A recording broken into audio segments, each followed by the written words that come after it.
Hello and welcome to the Professional Insight Podcast, Season 6, Episode 1. My name is Brandon Curry. Where's everybody? Oh, there's. Hey, Oh, Lindy. hey, here I am, Trevor Lindy. We're How's mixing it it going? up today. It's the Brandon and Lindy Show. Oh, yeah, that's right. You know what? That's right. To our listeners, thank you. Thank you for everyone. We just wanted, Trevor and I wanted to come on right now and just, talk about the Blue Jays home opener. Hey, Trev, did you go to the Blue Jays home opener? I did not go to the Blue Jays home opener. Oh, I didn't either because I wanted to discuss about the Blue Jays home opener. But do you know who went to the Blue Jays home opener? Just for our audience, that people that are watching us live, I'm just curious. Our former hosts or co-hosts. Our former co-hosts, they went.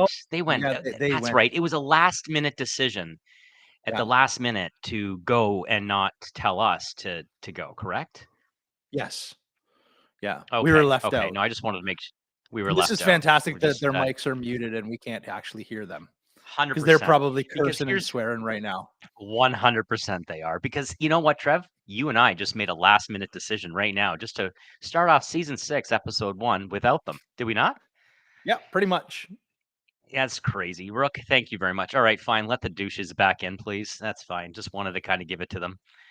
There we go. Douches? I just thought we're going to be professional and not say bad stuff. That isn't bad stuff. That's not bad stuff. Where I did guess Bondo it is a go? cleansing material. Where did Bondo go? Is he gone? He's back and getting more tickets for us. There's no cursing or anything. He's laughing in the background. He was what? No, we're just laughing in the background because it was such a great day. His feed. His feed cut out. Okay. Yeah. I think Lindy sabotaged him. I think he sabotaged him. Is that what it is? Right. Hey, you know what? Give me 1 second. I'm gonna go grab.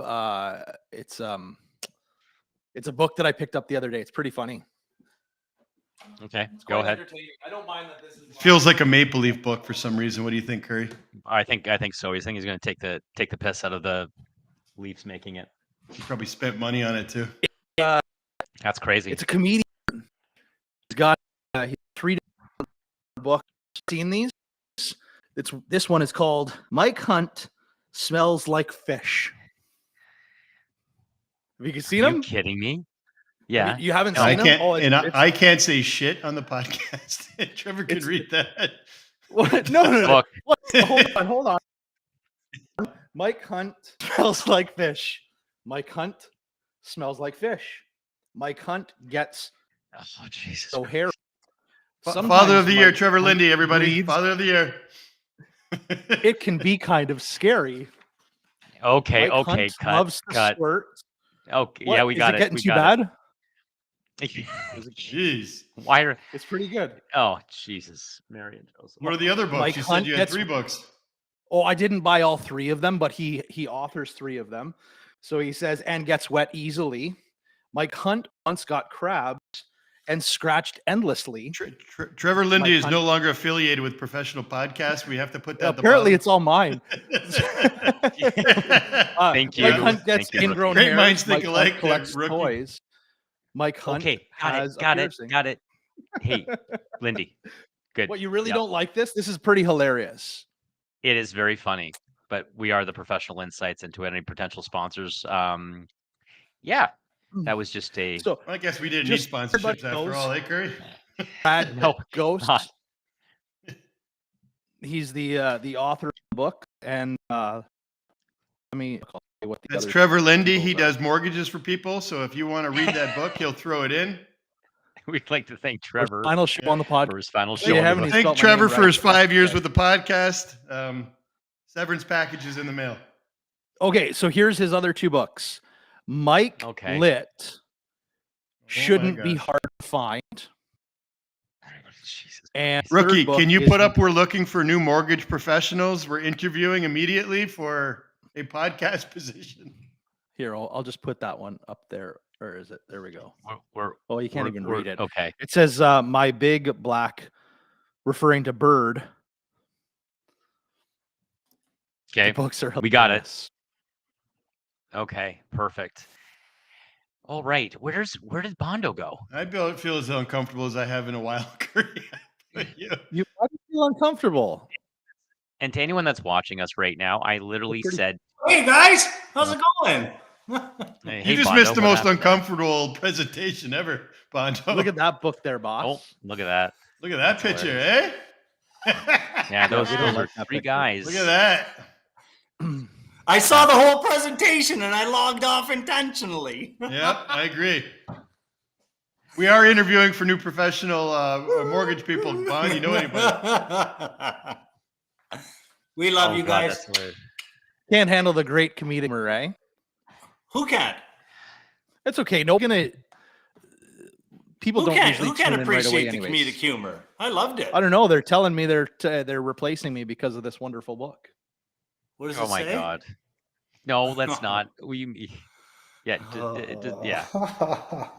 And here I am to everyone that was listening that you didn't know before. I was saying to Jeff, I'm like, hey Jeff, no swearing, okay? Keep it No clean. swearing. We're trying to keep it clean. We're trying to get sponsors. And he said, you know, "Poop." like, And Yeah. hold on. Let's be clear. I made sure to enunciate very well. Mike Hunt.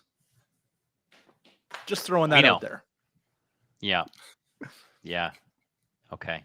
Put, I had put to buy Trevor the book. Lindy's phone number up there in case anybody wants to contact him. Any mothers out there, anything like that.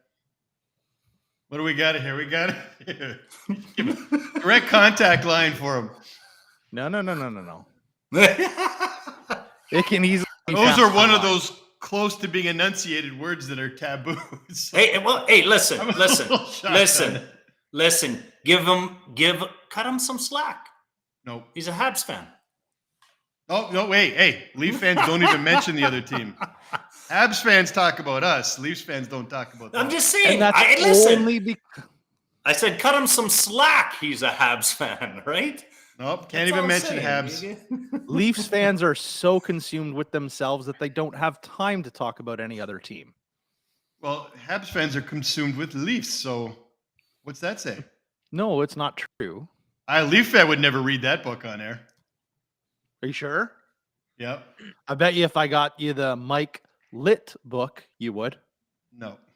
No. Okay. That's very Habish. Is it? All right. Is it the so francophone in them? Whoa, now he's Okay, insulted let's- everybody. Holy No, moly. no. We've offended the How whole is that female insulting? demographic and now the French people. Oh, well, at least somebody found our post funny, and they're watching it live. Thanks, Dr. Wayne. Appreciate it. Dr. Wang? But no, Dr. Wayne. Oh. Anyways, Bondo is going to be busy after this show. Yeah. Great. All right. What for? So okay. So What's Bondo busy for? let's get back to the brass tacks. Let's get back to the brass tacks right here. Okay. All right. So there's a lot that happened in the last month since we've been on air. We took a little bit of a hiatus going into season 6. Wanted to make sure that it was all taken care of, right? Like, fair enough. It was all good. So, let's start with Lindy. You want to update everyone on the interest rates and what's happening and all that jazz, and we'll go from there, and then we'll start that conversation. I think that'll lead into real estate, which I know Collins and Bondo wanted to talk about too, just to kind of get that all up in our arms too. So, Yeah, for sure. Lindy, go ahead. So, key points that this week, on Wednesday, the 12th, Bank of Canada met. They decided to hold the overnight lending rate at 4.5%.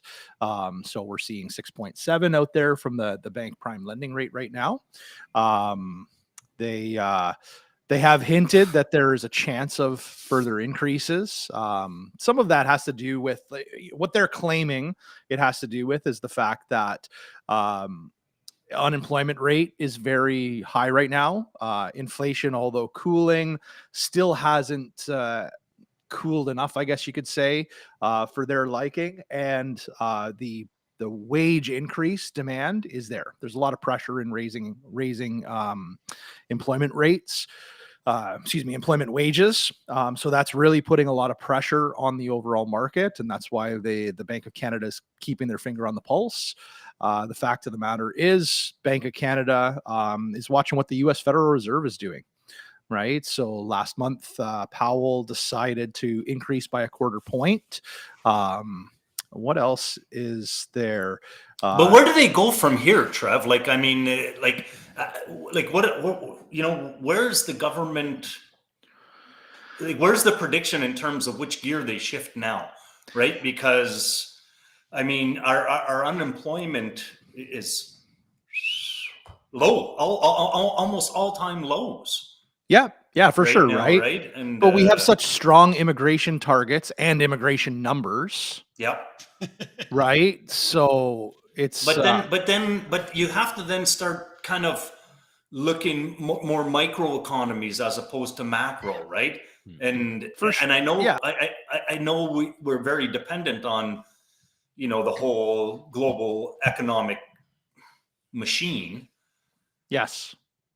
but But what's at good what point in for time is Canada, the BOC, going to say like, okay, well, look, we've got our finger on the pulse here and things are good, and you know, maybe we can shave a point or two.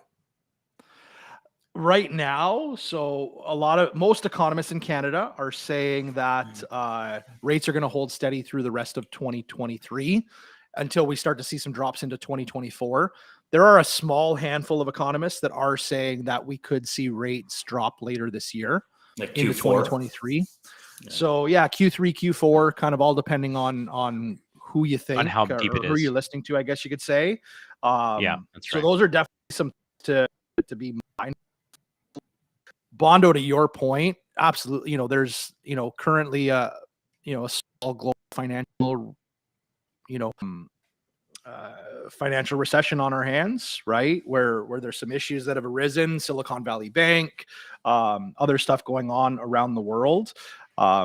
So they're keeping an eye on that sort of stuff. Our dollar has held strong, you know, compared to our U.S. Trade partner, which is good. You know, what else can I really? Well, yeah, say no, about we haven't been on, you know, since the little, we won't call it a banking crisis, but the little banking blip, right? Like, Yeah, It's been a for month, sure. right? Yeah. It's been a month since we've Yeah. been on, right? Yeah, sorry, I should say Yeah. financial crisis, not recession. Yeah, We're not yeah, there the yet, little technically, based on numbers. No, we're not there yet. We're probably going to start seeing a decline in about the second month of quarter two. So around, around May, middle of May, end of May is when you're going to start seeing some sort of a slowdown. But we won't get those numbers until end of June, beginning of July. Just the way Yeah. that that they read it. Yep. We do have markets, depending on the indice, is pricing in some sort of an interest rate drop right now towards the end of 2023. But to Trevor's point, that might be more US than Canada, mainly being that, when they move, that's when we're going to move. Because we got to keep our currency fairly competitive because of how strong the greenback is compared relative to Canada. Just globally, right? Right. And on a global stage, we have an export driven economy, whereas the US has a consumer driven economy. And so when you get that, we need to keep our currency pretty competitive in order to keep driving those exports. So when do you it's gonna be guys talk interesting to about that see. little banking blip there, though? I think our listeners need to hear a comment from, Trevor and/or Brandon. I mean, Jeff and I are a little bit of fish out of water, I think, when it comes to a more in-depth analysis of that. But you guys are a little bit more apt. Yeah, I mean, to Mark. comment I on mean, it. Trevor can speak to it from a more of a mortgage perspective on how that was related. I mean, but from why the banking system failed, the number 16th and number 23rd largest bank in the U.S. both went under. That was Sterling and SVB, which was number 16, or Silicon Valley Bank. But they were the ones that had a ton of deposits. So basically, they were the ones that were lending to these startup, risky, high risk Silicon Valley companies. But Tech companies mostly, probably, right? Which would be getting hundreds of millions of dollars in venture capitalist financing. So they would be, because of that deposits, normally banks want, like say 10% or 20%, skin in the game. SVB not necessarily would ask for that as long as they had all their deposits at the bank.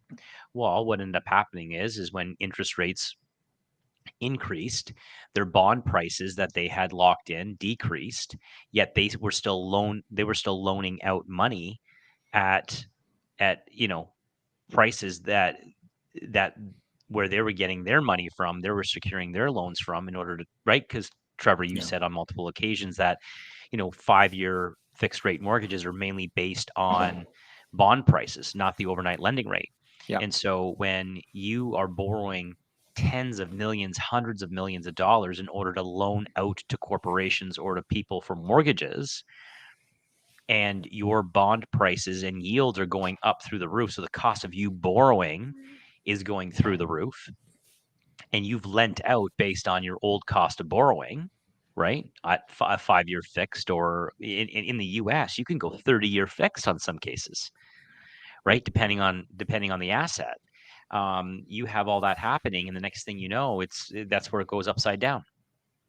I don't know, Trev, do you have any other? Well, the only other thing that I'll point out, like with SVB, when Trump was in power, they basically, in a nutshell, deregulated the industry rolled back a little bit more, right? Like they reduced. So in Canada, we've got CDIC, Canadian Deposit Insurance Corporation, to protect your deposits. The US, it's FDIC. And what's the guarantee on the deposits, Trev? Do you know? I used to know, like when I used to sit in. Yeah. FDIC just got increased to 250,000. And isn't but Canada, it was 100. CDIC Canada's is already at 250? No, it's at 100,000. Is it 100? Okay. Canada's I at can't remember. It's 250. been so long since I was at Penn yesterday, and they said 250 is guaranteed. I asked them specifically that. 250 on deposit? Yeah. Oh, so each person. So if me and Jill both put in 250 separately, it'd be each, but on a joint account, 250. Okay. Yeah. So technically, like if you were to do that, Collins, you can get 250 in your name, 250 in Jill's name, and 250 joint. In a joint. And you have 750,000 protected, right? So, but in the US, the deregulation that Trump did, I believe it was 2018, that they ended up reducing the thresholds in requirements for the insurance, basically saying that there's too much red tape, and protections in place. So they rolled them back, and which in turn kind of squashed. It put SVB under the threshold. I believe the threshold was 200 or 250 billion on deposit, something crazy like that. And they lower, or SVB ended up being like 100, I think it was 200 billion, and SVB had like 178 billion or something like that on deposit. See, this is the problem. I think everybody knew when they raised the interest rates as quick as they did in such a short amount of time, there's going to be collateral damage and casualties here, right? There's going to be fallout for sure. Well, this is definitely what it was way too fast. So one thing I can tell you right now, like, and I'm not speaking ill of Scotiabank, but Scotiabank last year still had, so 2021, very, very aggressive interest rates. Beginning of 2022, still very aggressive interest rates. And they had a lot of pre-approvals on the system, a lot of rate guarantees locked in, that as time progressed, they don't, like every lender doesn't go out and buy 100% of the money that they need to lend out, right? Because they hedge on the fact that they, for every pre-approval they do, say 20% of them are going to turn into live deals. 80% of them don't. So why are they going to go and buy 100% worth of money that they're not going to lend all of it out? Sure. Anyways, because of that, Scotiabank, unfortunately, they claim they've lost a lot of money last year because they were down. Wasn't their share down like 20? Their share has been 24% or something like that. They were down. Yeah. Don't quote me on the exact, but they were down significantly, if I'm not mistaken, last year. Yep. Yeah, their share price has been down. So right now, the reality is Scotiabank is out to lunch on rates. Right? They're not putting their best foot forward. It's by design. But now when you think about it from 30,000 feet, with hindsight being 2020 always, they're issuing a lot of mortgages at cheap debt, at cheap ratios, right? Like a lot of people, I feel Scotia was a big player when your mortgage rates were 1%, 1.5%, right? Oh, 100%. Like, and if you look at, like, if I look at just my book of business, the amount of business that I was doing with Scotia in 2020, 2021, even into the beginning of 2022, and then it very quickly tapered off because they were so much higher than everybody else. Right. And I love Scotia. Like, so do I. The reality is a lot of customers that I have coming up for renewal, and we've been talking about this as a brokerage, this year, anybody that has a mortgage maturing at Scotiabank, reach out to your broker, lender, reach out to me, however you want to do it, and seriously look at your mortgage as competitive as what they have been in the past. Trevor's giving a free book with every mortgage right now. Jesus. Okay, so first of all, let's just no, Trev, we're done. No. It's just Joe, the name. Joe Gonzalez says, "Rock on, Trev." Though he's got your back. I know. Yeah. Joe. Attaboy, Joe. I wonder if Mariola, he was hello, saying that when I was Mariola, reading the book. Oh yeah. Huh? Yeah, he was. I That's think why he he's wrote the rock book. on, when I was Trev. reading I the think book. he wrote the book. Yes. Yes. That's his ghostwriter name. Anyway, See, but so this is the actual we're gonna- author. Go Leafs. yeah. Go Leafs. Hey, wasted That time. kinda looks Games. like Thanks Joe. Thanks for tuning in. No, doesn't look like Joe. No, it doesn't even look like Joe. We just got a yo. High We wasted got a time yo. games. Thanks very much. Hey, everyone that's watching, Yo. we know we've got a couple hundred people watching right now. So if you're watching and you've got any questions for us right now, we are going to Thousands. we're going Go Leafs. to Botswana's going got to, thousands of fans. Go Leafs. we're going to go through our topics right now, but just by all means, definitely And- shoot the questions off. We know Mitch So- Marner's watching right now, and it was a good shot last Oh, night. You almost Mitchie. got it. You You almost Good got try. it, Mitchie. Nice try, Mitchie. Wow. You know what happened is Hall hit him in the arse at least twice. He hit Mitch with the puck. Here, Mitch. I'm trying to clear the zone. Wow. Justin Hall will be the top defenseman on the Montreal Canadiens next year. D1. $5 million a year, All right. 5 years. So Collins and Bondo, you guys wanted to talk about wait, wasted time games. The cost of living crisis is real, and I feel like that the late 20s, early 30s are getting screwed the most. You know what? Great comment. There was a great comment actually. If you read my if you go onto my LinkedIn, eh? yeah, no, and fair enough, and that's a fair comment. There was a great article in the Globe and Mail. It was an opinion piece that I shared on my LinkedIn, put some context to the article, and being, I guess, what they call us, I think they call us elder millennials or zennials or whatever they want to call us, because we're right at the end. We aren't I'm established Gen yet, X. can't even buy a house. He's right. Gen X. She, I think it's, sorry, wasted time games. I just used he, sorry, I'm assuming. And so anyway, my point being is they've got points. But the problem is you can't believe every story that you hear or you read, because in that particular, the Globe and Mail article that it started off with basically said, very much like hey boomers. Basically, it was a reference to boomers. Okay, I identify as pissed off at the interest rates and cost of living. Yeah. Yeah. Good for you. That was very good, actually. Mhm. I enjoyed that. Anyway, I was just going to say that basically, hey boomers, I can't get to where where you were at my age, et cetera, et cetera. And then the person writing the article basically said, well, 5-6 years ago, when I had my former, retail store, which is no longer in existence. It's like, okay, well, stop for a second. That's a that's a key piece to the story. Well, what retail store were you in? Where was the retail store? How much money did you sink in? What kind of investments did you make? How much money did you lose? Because that has a significant financial impact on Why where did you you're have a moving in the retail direction. store? Why'd you have a retail store? Like, I mean, like famously, so like Collins, I'm just going to pick on you for just a second. And not pick, I mean, just pick you. But here's a guy. You have now been one of the top realtors in the Niagara region for how many years? 6. Right? Is that last year And included? how long have you been a realtor for? 15, 20, 15, 19. 19 years. Okay. So Crazy. here, okay, to everyone that's watching, he'll go on and saying that he just built his home and he just built his dream home. And that is true and good for him. He just did First it. dream home. First Okay. dream home. So, His and Jill's. But right. But let's put this into context. He lived in his childhood home up until a year ago. He grew up in the same house that he lived in with his family of 2 kids and his wife. Like it was like he was But getting but I purchased from my father, so it's not like I was living with my parents. yeah. no.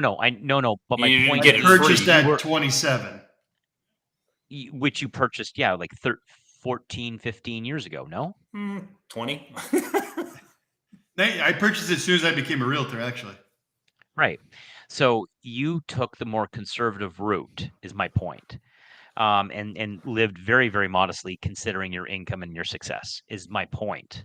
So I don't disagree with what's going on right now. And I don't, we obviously, all 4 of us do not agree with the mortgage rules. We do not agree with the interest rates and how the Bank of Canada is heading. All of those are valid points. And you are 100% correct. Wasted time games and talking animals. You are 100% correct. However, part of that financial picture as well are the financial choices that you do make leading up to those decisions. And I lived in a condo for that I bought in 2008 during the recession. And it was an elderly lady that I bought it off of, and it went for far under value because it was the recession, and she was scared and she just wanted to offload it. So I did take advantage of it, but I stayed there for 5, 6 years. You took advantage of an old And lady? no, but meaning of it being listed lower than, Okay. because I knew the building Of the quite well. time of At the Okay, time, okay, at the time, okay. it was 08. Yeah, I didn't. I just It wanted was to just clarify. listed very. No, it was listed by a realtor who didn't know what they didn't know what they didn't do their due diligence. So it was clear, and we bought that privately off the realtor.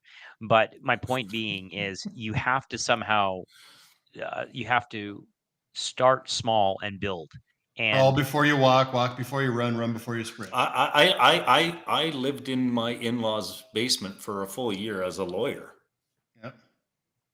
yep, right? like So I mean, there's it a lot wasn't. of things that people don't see. Well, and Right? this is a problem with today's buyers. A lot of Thank them you, want by to the have way. that brand new house right out the gates. Doesn't But a work nice that way. big house too, like, you know what I mean? Like, Well, I can't afford $1 million house. No, you can't. Nobody can buy the first house $1 million house, or should be able to. Go But live where- in the. You don't have to be in the center of the GTA to buy your first house.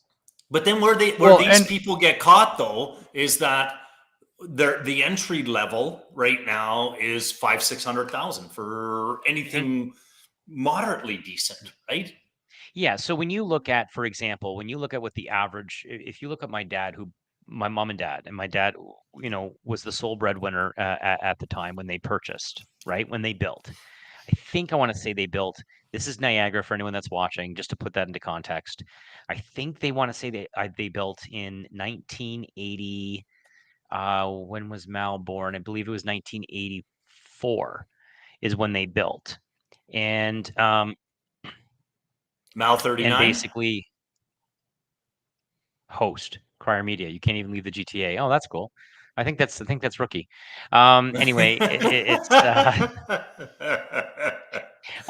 what's hard though for basically the people trying to get in the market, right? So like the individuals that are fortunate enough to already be in the market, they're seeing their dollars and cents grow so much faster versus somebody that's saving to buy their first house. Or renting. Right? To save up that 20. Yeah, they're renting, saving up, say, $25,000 to buy that first home. they're almost losing money when you think about it because of how much the value of houses are climbing in the time period. But it's Right? jurisdiction too, right? It's jurisdiction, right? Because look, we sold a house in Timmins, and don't get me wrong, I love Timmins. It'll always have my heart. But I don't know if that house today, 10 years later, would be worth the same. If we'd get the And same, no like, one- I think we would arguably get less, or very marginally the same, right? So the jurisdiction that you're looking in, if you're being choosy about your jurisdiction, especially when it's Southern Ontario or other parts, you definitely probably have lost that privilege in terms of being choosy in terms of the jurisdiction with which you live or raise a family. Yeah, but if and that's, I've if said that's this- where you're working, then how do you? Well, if you can't Just- afford to well, just- live in the jurisdiction that you're working, guess what? Unfortunately, you probably have to work somewhere else.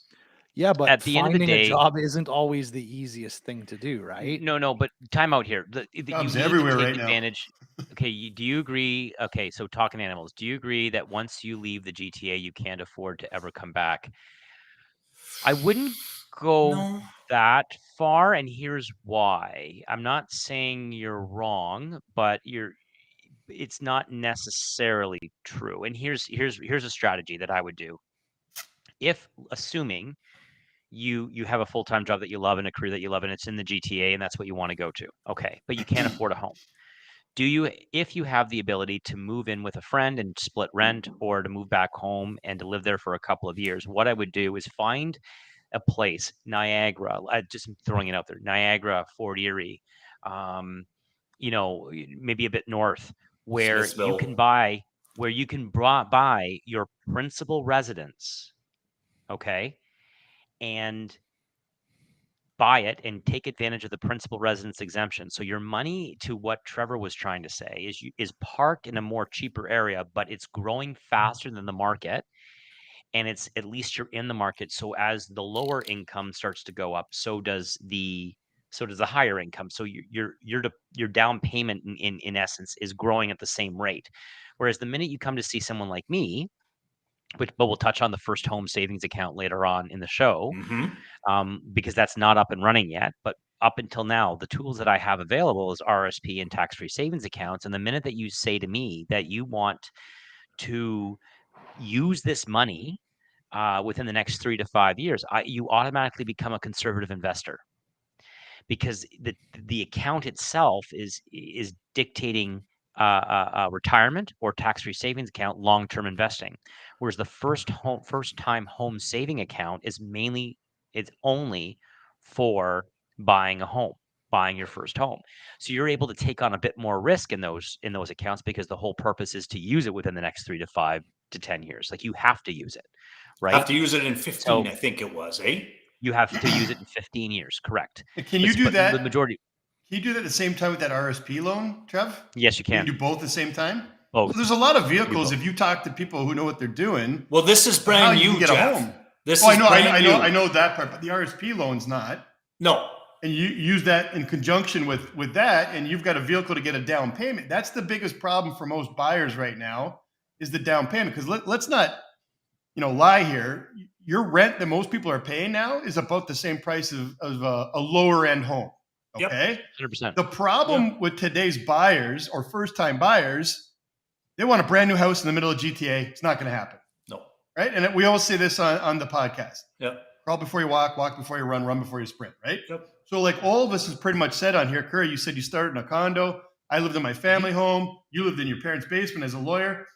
No one's going to look at a lawyer and think, oh, you're living in your parents' basement? Yeah, but you know what? We did what we had In-laws. to, and we sacrificed to get to a point where we were more financially stable. So we were, walking before we run.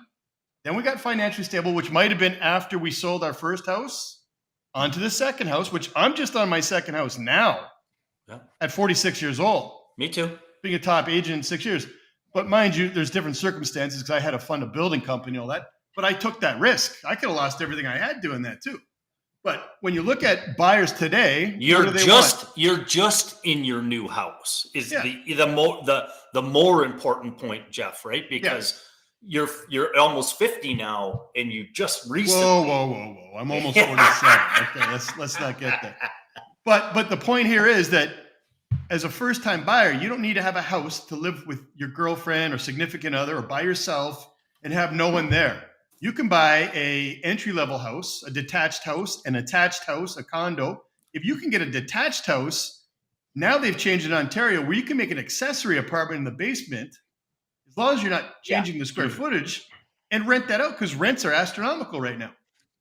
So you take that basement and you turn it to a $2,000 to $2,500 a month rental, and that's chopping off. What's that chopping off? $400,000 off your mortgage price, right? Yeah. At $200,000, $500 every $100,000. It's a much more affordable price. But people say, I don't want to live with renters. It's not convenient. It's not convenient. Sucks. Guess what? Suck it up. Yeah. Suck it up. Live uncomfortable for a little while. You'll survive. You're not going to die with renters in there. It's not convenient. You'll love it that much more when you get your own house.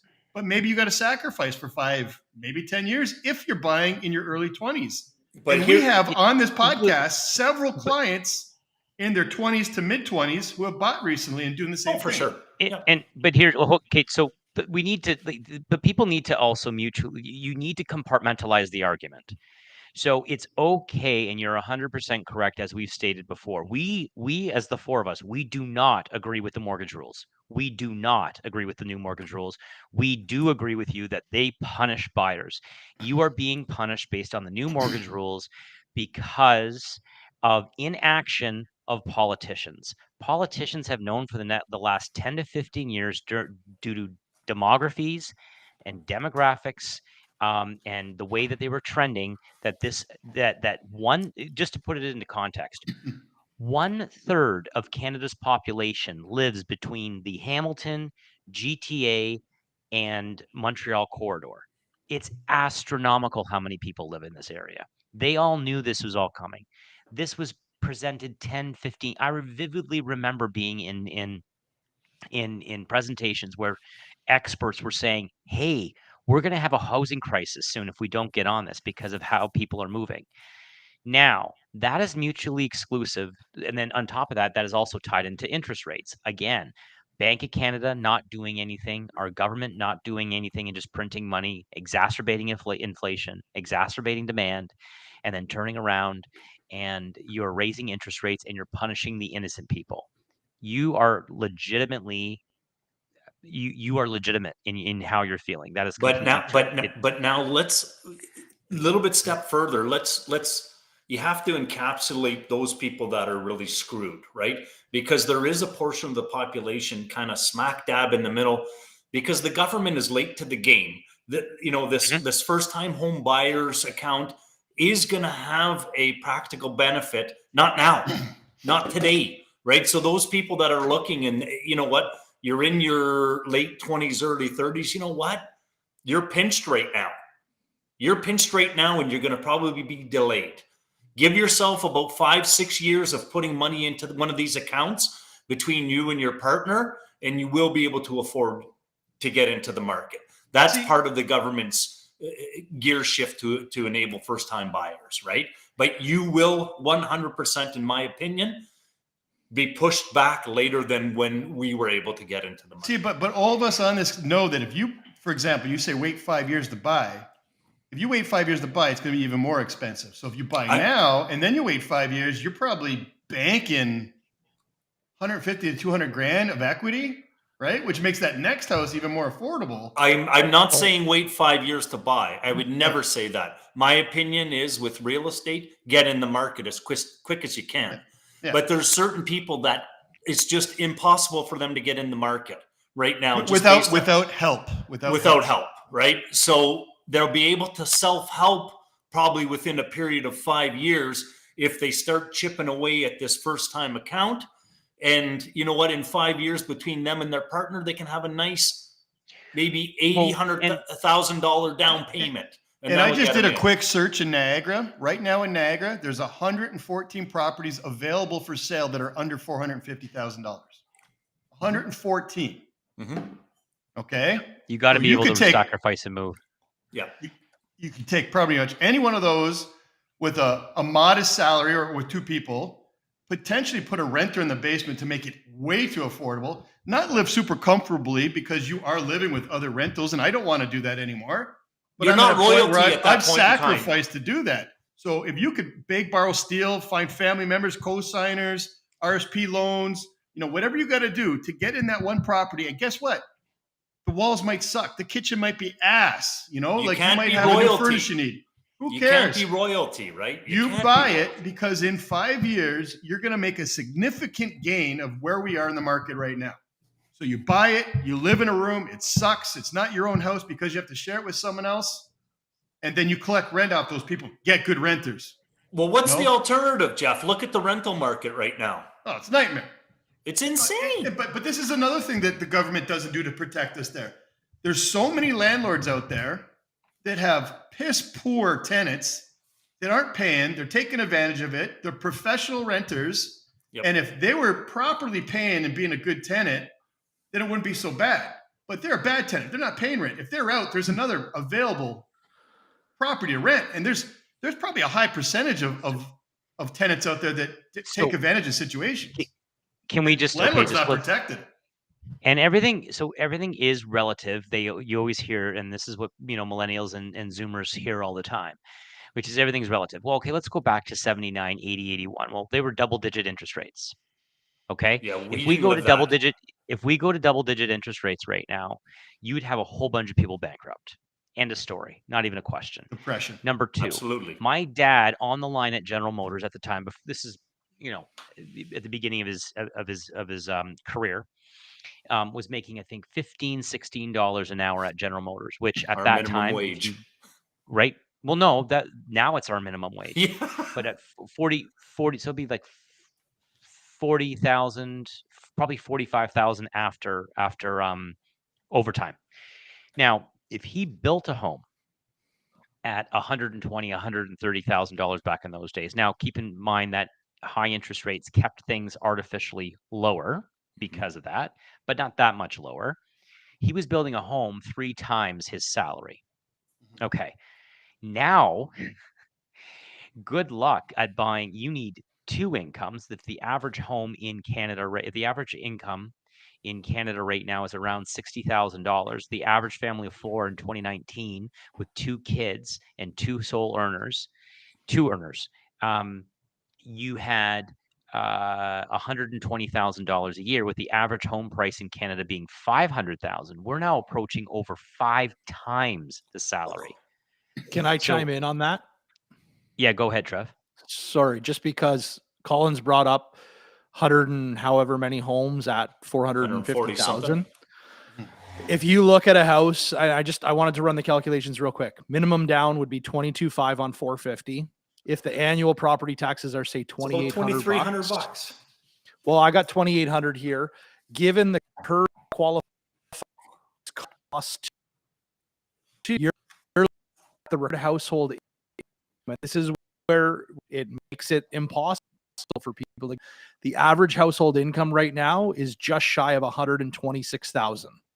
Now, if we rewind and we use 5.25, which was the rate we were able to use last year before interest rates climbed as high as what they did, because the stress test is the benchmark, which is 5.25, or contract plus 2 for anybody. Yeah, they listening got to watching. do something with that stupid stress test there now at this The point. in income time. required on the old qualifier, which was 5.25, or the lower of the 2 qualifiers, is down to a little shy of 112,000.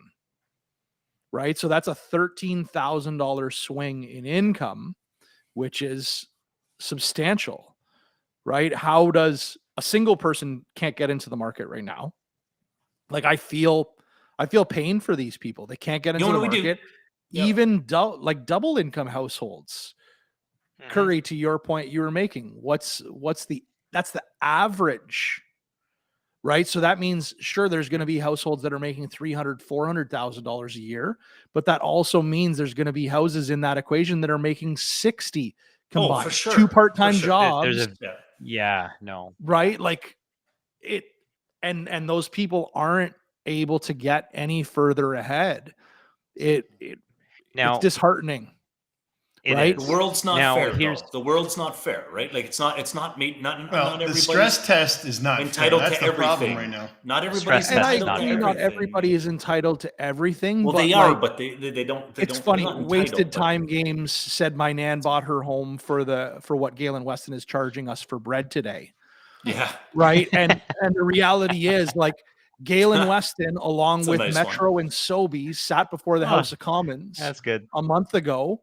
Since we last recorded or last went live till today, they Yeah. went live before the House of Commons and because they're being accused of price fixing. And Galen Weston had the nerve to tell the House of Commons and the Canadian population that he loses money on milk and eggs. And the only reason, so his company, to be clear, makes $1 million per day profit, $365 million a year after everybody gets paid, including him with his, I believe, $11 million annual salary. Right. That's after everybody gets paid.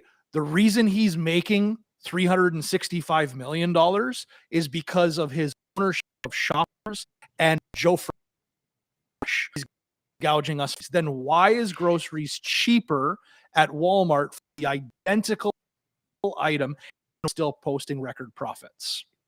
Well, so no, like, so when you deep dive into those numbers, and so that's where you're slightly incorrect. Okay, Because how? no, With what? because I know our firm had 1/3 of our business is group benefits. Yeah. We know that the pharmaceutical industry is increasing drugs and prescription medication anywhere from 10 to 12% per year. So where the margins are happening, it is happening in the pharmaceuticals, and it's also happening in the financial division of Galen Weston or the Weston family. So he's not actually incorrect in that. The other thing that was addressed in Additional that Senate hearing profits. But Additional he's not- profits, right? He's claiming Shoppers and Joe Fresh. Nothing But about PC Financial, nothing about groceries. He's saying he's losing money on certain grocery items. So he is right. So because Certain PC ones. Financial is affiliated, I believe, with CIBC. Am I correct? Or is that simply? I know they used to simply be. is- Yeah, it's right? simply So now, PC right? So he's making his money. He's making his money on PC Financial. He's making his money on Joe Fresh. He's making his money on Groceries. on a little bit on groceries. But now when you do price shopping, you are correct. Absolutely, his stores are a bit more expensive than your Walmarts of the world. But if you also look at the quality of the produce. There's a great app that we use, our family uses. It's called Flip It. It does save quite a bit of money.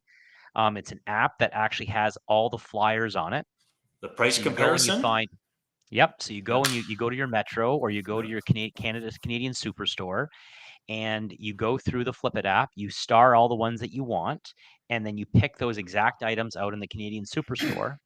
And then what ends up happening is Canadian Superstore, which has, in my personal opinion, at least where we live, the Canadian Superstore has better produce than the other competition. And we turn around and we get price matched. They match on it. that. Okay. Yeah. Perfect. So they'll price match everything. Yeah. So you have to be a little bit smarter too, because I'm trying, like, everything is being squeezed right now. But I want to get to another comment. But before you get to this- another comment, Brand, we all squeezed when we were all raised. Like we all kind of yeah, we did. every single. I can't say definitively for Trev, but I believe so because we haven't. I don't think had this discussion, but I know you, Curry. I know you, Collins, and I know myself. Like at the end of the day, if we don't have to spend that $5, we're not going to spend the $5. I hate spending that $5. But you know what I mean? Like I think some of the younger generation might be a little bit looser to spend even that small $5 bill. But even that $5 compounds over time, right? So Well, it's just look maybe a little bit of a Starbucks different versus mentality. Tim Hortons. I go to Tim Hortons because I'm too cheap to go to Starbucks. Yeah, $4 Yeah, difference every frugal. time. Like if you frugal because listen, the first time it takes- we're sitting at a table, it'll be a fight to see the first one who pulls out their Visa and pays the bill, right? Like so we're not cheap in the sense that we don't want to pick up the tab or we don't want to buy things or enjoy things, but frugal in the sense that if I really don't need to spend that $1 or $5, $10, I'm not spending it. Yeah, no, I totally agree. Yeah. So my whole thing is, let's just get to another question. So, you mad bro. Again, you mad bro. Thanks very much for constantly watching the show and constantly giving us comments. Same with Wasted Time Games. Same with Talking Animals. Jude, or brew your own. Okay, so let's go to Jude's comment very, very quickly. Brew your coffee at home. It's even cheaper than Tim's. He is spot on. You want to save some significant cash. You're looking at a guy right here who's Starbucks every single day. Yeah. And we had to cut in different areas, and we now brew at home. I know that sounds like it's stupid, and I'm not making a Christina Freeland comment on, I'm just going to cancel Disney Plus. Well, no, but I'm also not the deputy prime minister or the minister of finance making, what does she make? $280,000 a year. So, and one of the main reasons why inflation is so high as it is. Good point, Jude. Really appreciate it. Thanks. I know Jude's a beauty. So you mad bro, is it frustrating as advisors and realtors when first-time buyers, young millennials don't understand logic and believe they are entitled to things? So, I mean, that is more on the Colin side, Trevor side. Then he follows it up with millennials and Gen Z believe they are entitled to everything without working for it or living uncomfortably. Soft Gen. All right. So softer for sure. Softer for sure. I mean, I guess but that is that's stereotyping the whole generation. It is. There's a lot of kids. There is in that no. But I mean, I'm blown away with how amazing they are and how hard they work. For the purpose of this, we have to speak in stereotypical terms, Jeff. Absolutely. I hate stereotypical terms. I know. I argue with my wife about this stuff. But you have to generalize because you're right. We probably shouldn't. But the thought out there is that that generation has had a little bit more handed to them than maybe the generations past. To me, it's all about clickbait. Like the amount of media out there that show you that the sky is falling and all that stuff, and people get brainwashed by that poop. Yep. Yeah. Brandon poop. There you go. Yep. There you go. But good job. Like we all know and all have clients that are younger than that, and they just crush it. Like I know what I was doing when I was 22, 23, and it wasn't working to get in the house. And we have like 5 clients on this thing right here that we all share. Yeah. And they all work their asses off. But and they see the light at the end of the tunnel. And by the time they're our age, they'll be so far ahead from where we are right now. Guaranteed. Because they have that great work But they also have good people advising in their them. lives. They're listening to us, right? Without a doubt. And they are listening. Because I tell you, honest to God, anybody within that generation that listens to us on here, they're going to advance themselves. I promise. You guys are going to be fine. Like I you, mad bro, promise you, right? You listen to professional insight, you will be a millionaire. You mad bro. If Rookie, if you can put her. Sorry, I don't know. I'm just assuming. You laugh, Jeff, but I bet you those 2 kids that we're talking about. 100%. They'll be it by the time they're 35. By the time they're 35. So, hey guys, time out. Jesus, we got people commenting. We gotta. We are passionate, Curry. We're passionate. That's the problem. Yeah, you mad bro. Rookie, can we put you mad bros thing on here? I'm a millennial, and yes, we aren't all the same, but I have friends who complain about going to the office twice a week. COVID made people lazy. Yes, sir. You are 100% correct. Netflix made people lazy too. Contributed I totally to agree it. with you. Contributed to their laziness. Now let's get to Carrie's. So again, Carrie Pahowski, thanks again for watching. You have commented before. We really appreciate it. I wanted to make sure the younger generation is more willing to spend because we are pretty much being told we are going nowhere anyway. So what's the point in trying when you just get told no anyways? That is one mindset. But at Carrie, I just know based on comments that you've had before, that's not your mindset, because then she followed it up with, don't blame a generation, blame the people who raised them. Some of us are considered a millennial and we work our asses off. Absolutely. Spot on. Yeah. Totally right. And a lot of it is the parents. Feels like if you're raised by a baby boomer, you're a good millennial. If you're raised by a Gen Xer, you're a Towards the millennial end. that you Yeah, get no. that the stereotypical millennial in most cases is an individual that has been raised by a Gen Xer.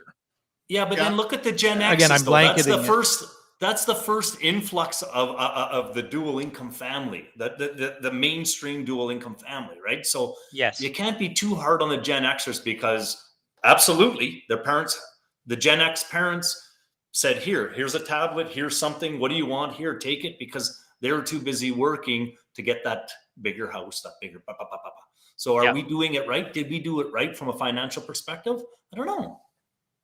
Well, it's from a gonna be financial interesting. perspective, yes, but from a family perspective, It's going to be interesting. I mean, like at the end of the day, it's a mindset. And here, you know, I don't really subscribe to Tony Robbins to be completely. I think a lot of his stuff that he does is showy, and it's just not my cup of tea. Rah, rah, rah. Yeah, you mad, bro? It's cowering away when adversity hits. He's 100% correct. And you know, when you talk about it, you know, it's he said something along the lines of which was mathematically correct. So just put that little asterisk if you use the proper return on investments.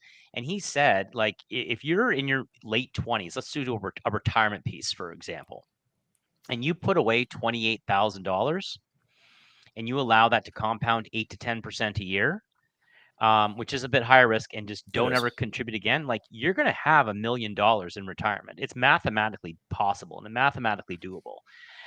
It's scraping together the $28,000 by the time you're in your mid to late 20s. That's the hard part. And I think, you know, and your retirement age is likely, 65, 70 years old, right? Like it's not, you're not retiring at 40 or 45. No, you're not. No, you're not. And even still, like let's put the this return is realistically 6% is a good return annually, right? Like, yeah, but here's the key piece. When people post that stuff on Instagram, I retired by the time I was 40, or I retired by the time I was 30. There's some influx of cash there. There's some people that, like, that's not the full story. They're not these, God-given, superhumans. There's trust me, with someone who looks at financial plans every single day, deals with clients every single day. Yeah. There's a gap that they're not showing you. So there's your piece. Okay. Unless they're in that upper crust, like the influencers or those ultra celebs, there are some young kids that can shut her down at 25. Man. Let's be realistic, right? But that's the anomalies. That's not the not anybody that any of us will likely come across, right? So I know Rookie's got a video he wants to show us because it went viral of a 29-year-old who is $1 million in debt. And yeah, I mean, like, let's Rookie, if you've got that teed up, or just in our private chat, just tee us up when you're ready to go live with that. That's actually a really good video. I was in debt by the time I was 32. I was in debt by over $3 million, I think. Okay, he's good to go. Let's go. We have probably just under $1 million in debt, and we want to know how to get debt free without filing bankruptcy. Okay, how much of that is a mortgage? The mortgage, about $210,000. So you have $600,000 in what? $335,000 is about in student loans. We both have advanced degrees, and then a lot. The rest is really credit cards and personal loans. It's the credit card and personal loans. So you have $300,000 of credit cards and personal loans? We have about $335,000 student loans, and then about $136,000 in credit cards, $44,000 personal loans, and $35,000 car loans. 200. Okay. How old are you? I'm 29. Okay. So what in the world? Yeah. I mean, are you both on this, or is this just one of you that's completely lost your mind? Well, I have the majority of the student loans, and he has the majority of the credit cards. My credit card debt is not great. Okay, it's so about why does he at 29 years old run up $100,000 in credit card debt? Well, he's 32, but I I think it's one of those things where just making really poor financial decisions, thinking be able to pay it down as you go, and then it doesn't happen. Yeah. And Okay, so you both have advanced degrees. What are your degrees in? we do. So I have a degree, both of our advanced degrees. No, he has an MBA, and I have an advanced degree in policy. I work in the government, and we actually both do now at this point, actually. Okay, so your household income is what? Our household income is about $230,000. Okay, all right. Is there recognition on both of your parts how absurd this situation is? Yes. Okay. Yes, there is. Right. So I think we're both a bit scared and want to do anything we can to avoid. Okay, great. Refinance. Then I'm on your team. I can skip that step. Okay, go ahead. Okay, so as I said before, there's always more details to the story, and this is something that I wanted to really, showcase. Thanks, Rookie, for teeing that up. That was an amazing clip. That was a great 2-minute clip because it takes us to Talking Animals comment. Agree. Has there been this bad? Student loans for higher education, can't even get a job out of school. So I think what Zoomers specifically and millennials found out the hard way is you don't need a university education anymore. There is no more ROI on these university educations anymore. No, wait, let me finish my point. Okay. You have a bulk of people going to university, getting a GD arts degree, philosophy degree, psychology degree. Hey, those are both mine. Studies degree. Like, give me but you're a lawyer. You parlayed that into a law degree. Like, give me a break. No, but I'm just laughing not that lawyers. you picked on my two shitty subjects here. Right? Like they chose you're choosing degrees because you think that having a university degree is going to get you a job. No, it's the economy has completely changed, especially with the advancement of AI. It's only going to get. Gary Lee says post-secondary is useless in today's day. Gary V, I knew what you meant. Gary V. No, post-secondary is useless in. Post-secondary is useless in today's economy. You know why? Because if you choose smart and you choose your degree properly or your diploma properly, or for crying out loud, you have no idea. Jeff can speak to this. Josh can speak to this. And Trevor, you deal with it too. How many tradespeople are making way over 6-figure incomes? Yeah, but you still need post-secondary now for the trades. You need a little bit. That's not what that's not what Gary V is talking about. Yeah. Okay, Gary V is we got to just draw distinction there. Yeah, I'm talking about the people who go to university, and in the U.S. Now that was a U.S. clip, so let's put context to that. Where if you go to community college, it's $20,000 to $30,000 a year. American. Forget about like a well-known college or university. I mean, you're paying $50,000, $60,000, $70,000 a year. Straight up comparison, Brand. I went to school I graduated in 2003 from law school. Yeah. John graduated in 2018, 15 years later.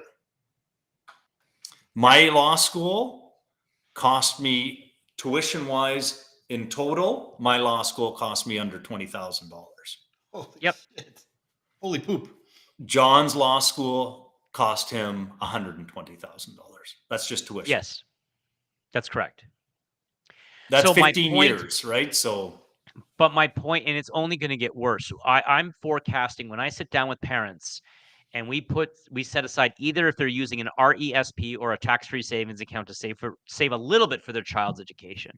I tell them all, the local university, which is Brock University here, we're forecasting just your local university where you don't have room and board is going to be $80,000 by the time your children, who are 4, 5, 6, 7 right now, so in another 10 years is going to be $80,000 for a 4-year degree.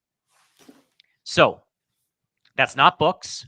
That's not room and board. That's not food. That's not anything else. That's crazy. That's just tuition. So put that into context. And when you decide to go to post-secondary, which is completely fine, make sure, think of it as a business decision. If you got to look at it this way. Don't rush it. You are the CEO of your own corporation. Now call it Talking Animals Incorporated. I'm just going to pick on you, Talking Animals. Talking Animals Incorporated. You're deciding to make an investment into Talking Animals Incorporated. And as a business owner, you got to look at that and go, is this $80,000, $100,000 education going to get me the return on investment that I need to pay it off? And you need to use a 5-year break even. It's got to be a 5-year break even. Why do I know that? Because every single one of us on this podcast and all of our clients who all own businesses, and we have a ton of them, all use a 3 to 5 year break even on the investment in their corporations. If they're going to buy a piece of equipment, if they're going to buy a building, if they're going to hire another new hire, because they know a new hire is at least 12 to 18 months before they start getting a break even return on investment. You have to do the exact same thing. So education is not where it used to be, where it was cheap, like Josh just said. You can't go to school anymore for an arts degree. It doesn't get you anything, because employers are gonna look at you and go, what do you bring to the table with an arts degree? It's a general arts degree, right? Or I can't even tell you how many women, when I was in, this is going back 17 years ago. So Josh, you and I were in university all at the same time, all of us. People were in psychology, child and youth studies, arts, all this stuff, Sociology. sociology. And I'm like, oh, you guys want to be teachers? You want to be psychologists? You want to be, gym teachers? You want to be no. They all wanted just to get a degree. Well, that ship has sailed. Now, Yeah. Josh's case, that makes complete sense, because law school, med school, chiropractic school, It's a stepping stone. the higher Right, the makes sense. entry, the higher the grades, the better chance you get into those post-grad schools.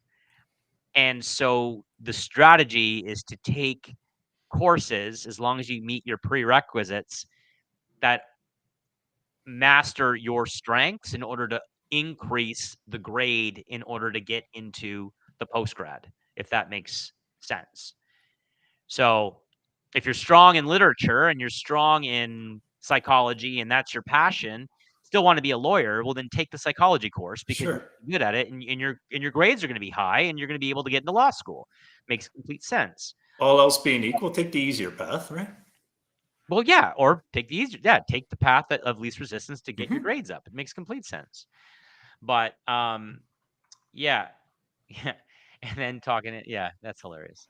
But the reality of it is, I've been in business for 20 years, and I can tell you honestly, everybody,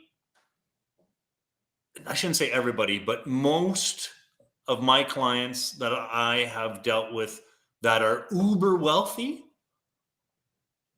are Yep. relatively uneducated, Yep. right? There's a few things that factor in there. The biggest one is, And we'll put context to that, Josh. None of our friends, none of our crew, all of them, if they had family businesses, all of them bought off of their parents. They did not get handed the business. correct. So let's put that in. That's one of your strategies for your company, right? I think I remember going to one of the seminars you guys wrote about. You build a business to sell it. You do not build a business to give it away. No. You build a business to sell it. You do not build a business to give it away. Do not give it away to your kids. But They will never appreciate it. They'll never appreciate it. They'll the never biggest thing with appreciate me bringing John on was my concern that he wouldn't appreciate it, right? But he's paying you a good. He's paying you. Yep. Yeah. So he didn't.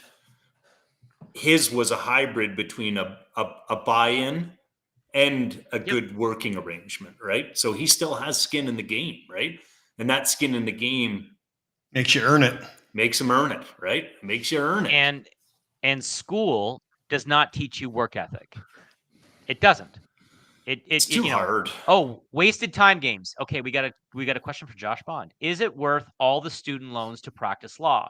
It's no secret lawyers make good coin. Does it all even out? I've talked to a few doctors who said it's not worth it.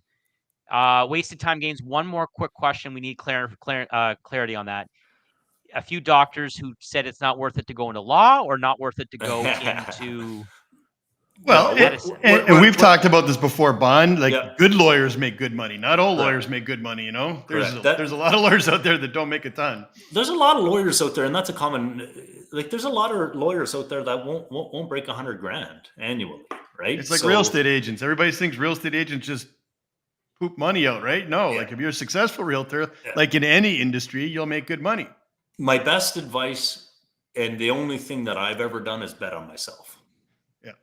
Right. So if Bet on you feel yourself, confident that you take can bet chances. on yourself, then do anything. Like, the sky is the limit. Don't worry about the costs associated with it, because you're going to do what you've got to do in order to come out to smell the roses and see the sunshine. Right. But I think like all four of us are fairly successful people and all that. And you know what? Anybody who wanted to take those chances, who'd be willing to talk to us about some of those chances ahead of time, we could easily guide them down the right road. You know, Happy It's to. like, you need to take chances in this world, I think, and you need to bet on Calculated yourself. chances, though. Calculated chances. Every chance I ever take was betting on the real estate market Yep. and And myself. that's the Bitcoin. best one. One of the Betting best on ones. it, right? I didn't touch Bitcoin. I wouldn't touch that with a 10-foot pole. But real estate, if you look at its track record, is just It depends, Jeff, right? well, it was Because a little blip last year, but that's what I bet on. That's what I Well- bet on for my 19-year career. I'm going to bet on that a lot of times, but I'm also going to bet on my RRSPs because I get the tax advantage for putting Yeah. money away, right? Without So a that's doubt. why it's a And- hybrid, right? When you're self-employed, you definitely got to take advantage of RSPs, and that's Yeah. why we talk to Curry. But Yeah. I don't look into that much. I just say, No. Curry, what do I do? And he says, this Correct. is what do you do? Yep. I say, Bond, I got to do something legally. What do I do? Yep. Yep. Whenever I want to take a mortgage on something, what do I do? That's Yeah. it. And I trust you three guys Correct. and my partner. Yep. And then I take calculated risks in the stuff that you guys advise me on. I One- know where all of you live, so fuck but me you've, over. You mad, bro. Fuck That's me over. hilarious. the one thing that But you you have had bro there up is we all have that That's not trusted. bad. We have that trusted group, right? Like, you know what I mean? And not everybody has that. We live in a life of luxury because, you know what? For crying out loud, I can pick up a phone and call Jeff anytime. I can pick up the phone, call Curry or Trev, or you know what I mean? We We could just talk to each other at the Jays game, though. It's easier. Yes, 100%, and a lot more enjoyable. Some of us need invites. Yeah. I love it. Good. But it's true, though. And you know what? All four of us are the type that Another have, shout out. Another shout out to our good friend Adam Shields, who's watching the show. Just messaged me now. And Shieldsy. to answer your question, Shieldsy, He's a the beauty. answer is yes. We'd love to have Lori on. So there you go. Tee her up. actually, while I you're told- talking about shout outs here, Sync, I saw you have that coffee mug earlier. Do you think we could get some like Yetis made with professional insight on or anything like that? Yeah, we can do that. Hey, Ask Brand Matt, Boulevard, I'd love if to you're get watching, that. can you guys get that teed up? I need I a know they logo can above customize this. Yetis everywhere, but get us some of these bad boys with professional insight. I'd buy a couple. Sync So- lips. Thanks, boys, for everything you do. Yeah, thanks again, guys. Thank you, brandboulevard.ca, for all of your merchandising branding needs. So I mean, we're getting close to the end of our show, and so just so everyone knows, in season 6, we are, now that the world has opened up, and you guys are so bloody loyal, and we really, really, really appreciate it. Thank you so much. We are going to be working with Crier Media in order to have an event, have a live event, an event where you can meet us and maybe ask a lot more questions. And I don't know how that's going to look. We're trying to work out details now. Can we have Jays story game. time? Jays game. Huh? Can we have story time? No, we're not having story time again. No, we're not. Okay. No. We Well, could yeah, have that's- story time, but we're gonna have to we're filter not the doing it. books that you bring on here. Yeah. Jesus. No, put it away. So anyway, Is just this like a keep- summer thing keep or watching what? the What's yeah, we're what's working on Tunny something. Kim? What's Tunny Kim? Trev? What? Tunny Kim. You had the book held up there. What about the No. book? You don't want to know about his books. Don't worry the book. Don't. Tunny Kim. All right. What's Tunny Kim? Oh, Tunny Kim. Okay, I got it now. Yeah, All but right, we should so- go on record saying we don't think post-secondary You're not education is a waste of time by any means or anything like that. No, we're not But saying what you that do because with it is important, right? So that's correct. Listen. And what you choose to do with it. Gone are the days of just getting an arts degree and and then getting promoted at work. That's gone. It needs to be all businesses are looking into ROIs right now. Okay, so like if they don't see a value in your MBA, whereas back in the 90s, corporations, it was very, very common to pay for full MBAs and executive MBAs. That's not the case anymore. They need to see an ROI on. But there is a lot of risk that you need to take in yourself. You got to believe in yourself. And you know what? There's one more thing that I think all four of us on here and our friends who are all equally successful. And if you want some insights, guys and gals, email us, text us, info@professionalinsights.ca. You got questions about how we did it. You got questions about how 100%. I started from nothing, how Jeff started from nothing, or Trev or Brandon. We all started from squat. I didn't have a pot to pee in. Neither did any of these guys, right? Now we're going through different times and we all took a little bit different journeys, but trust us, at one point in time, I had to crawl on my elbows. I had to go to the food bank to get food. So I doubt that there's tons of listeners out there that were in a rougher spot than some of us, right? So I lost everything at 35. There's ways that you can switch with a wife that was 6 months pregnant. So, you want to be scared. It was scary. Like still to this day, we're buying out a senior advisor of the firm, right? We're scared. And it's going to motivate you though, right? It motivates you. You need to be scared. Put yourself in situations where you're scared. Not like the caller that we just saw, not that 2-minute video where you racked up $600,000 of consumer debt. That's not what we're saying. Credit card debt's dumb debt most of the time. Yes. Not scared necessarily, but nervous, right? You're just nervous and you want to make sure you do it properly, right? Yeah, scared. A bit scared, nervous, scared, right? Like damn right. You look at my books right now. I don't give a shit. I don't care. I'm shitting my pants all the time, but right? So you see it through. You see it through. But at the end of the day, you're betting on yourself and you know you're not going to fail. Yeah. Right? You're not going to let yourself fail. No, you can't. It's just and you just have to wake up and you're going to have a lot of sleepless nights. And let me tell you, it's not pretty and it's not okay. I mean, like Josh, and that's why a lot of people don't do it though, Brent. Because it's not that's right. That what's my saying? I always screw it up, but I got a new one. That squeeze ain't worth the juice for a lot of people. Yep. Right. And that's the reality. And you can't sit there and whine and cry about it. Right. You can't. Yep. Because at the end of the day, you put the effort in and you get the shit done or you don't. You want it, go get it. That's right. And at the wait end of for the it day, to be handed to you, go get it. If you want some guidance in terms of how to try to navigate to get there, ask. You got 4 professionals right here that are happy to give you some guidance in that. And you know what? To be honest, we have a lot of people that do take that up on us, take us up Absolutely. on it. Yeah. It's like coffees or lunches or, just phone calls or text messages or whatever. And what do you think about this? What do you think about that? And to be honest, to get to where all 4 of us got, we've made tons of mistakes. Guaranteed. And fell down tons of times, but we got back up, and we look for more advice and more guidance and everything like that. And I'm guaranteeing you, there's 2 guys for sure that we work with right now that are, don't quote me, but Jeff, I believe they're under 25. I don't know about the older guy. That they will, 24. By the times they're 35, be millionaires. And they're uneducated guys, Jeff, I think, for the most part, but they're hardworking guys. Well, and they're very educated guys in the trades. In the trades. Yeah. Which is it's a whole different education. Yeah. Like there's book education, and I have a huge appreciation for the trades because I can't do any of that. Like Curry I don't even know how a hammer works. I swing a hammer and I cut my nails. I can't do anything without bleeding somehow. Yeah. And I got a huge appreciation for these guys walking on trusses. Absolutely. And putting it together. I'm like, I don't know how you do that, but massive, amazing, like super, super talented, and by no means are uneducated. They're super educated because it's just stuff that I don't. Yeah. do. So academic. When we talk, we gotta talk it. When we talk education, we talk education in the literal post-secondary university, come hell or high water sense. That's not more kind of Bondo style, verbal and clauses and written stuff like that. But yeah, it's not for everybody. There's academia and education and everything, right? And stay and Nowadays. keep remember, universities and colleges are in the business to give out degrees and diplomas and they are in the business to keep selling you that. They're a That's business. their business model. Now, if there's an ROI on that diploma or degree or that designation, when we're talking, then yeah, do it. Then make the investment, as long as you have a 3 to 5 year break even period. And the final thing, don't be on social media and retweet and share our show, please.